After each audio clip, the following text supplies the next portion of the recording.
আমরা একটু জানার চেষ্টা করব। 12 কেজির মতো পাঙ্গাস মাছের সামনে কিন্তু দাঁড়িয়ে আছেন। আমরা একটু জানার চেষ্টা করব কিভাবে আসলে বোঝা যাবে যে আসলে কি নদীর পাঙ্গাস মাছ এটি কিনা।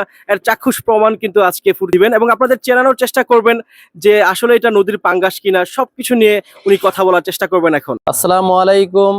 নদীর পাঙ্গাসটা আপনারা চিনবেন কি করে? যেমন অনেকে বাজারে যান, ঠিক আছে, কিন্তু নদীর পাঙ্গাস কিনেন, ঠিক আছে, অনেকে ধোঁকা দিয়ে থাকে বা অন্য পাঙ্গাস দেওয়ার চেষ্টা করে, কিন্তু আপনি একটা জিনিস দেখলে আপনি পাঙ্গাসটা চিনবেন। নদীর পাঙ্গাসের ভিতরে আর আমাদের শ্বাসের পাঙ্গাসের ভিতরে অনেক ডিফারেন্স আছে।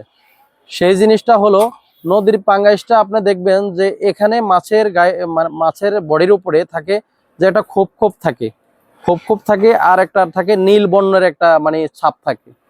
কারণ এই নদীর মাছটা আপনার খুব এটা চিনা একদম সহজ। আর আরেকটা জিনিস, এই লেন্সটা যখন আপনি দেখবেন উল্টায়া, ঠিক আছে, যখন এই লেন্সটা দেখবেন তখন এই লেন্সটা থাকবে ফাটা ফাটা থাকবে। আর মাছের নিচে যে এই ইয়েটা থাকে, এটা দেখবেন আপনি, ঠিক আছে, লাল বর্ণের থাকবে। আর হলো আপনার এই জিনিসটা থাকবে আপনার আপনার পুরা লাল থাকবে।